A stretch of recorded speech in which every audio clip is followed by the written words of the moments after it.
কালো মেঘের ছায়া যে আজ এই বাংলার বুকে, ভয়ের চোটে আমজনতা মরছে ধুকে ধুকে।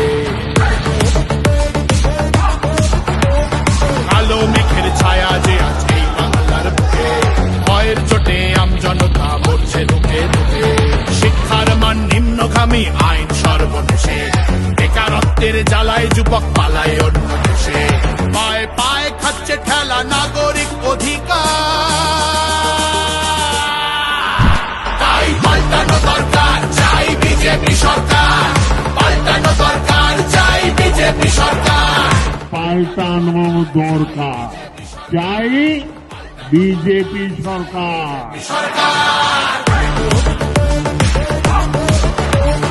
26,000 চাকরি গেল, যোগ্য পায় না বিচার। কয়লা বালি গরু মানুষ সবই হচ্ছে পাচার।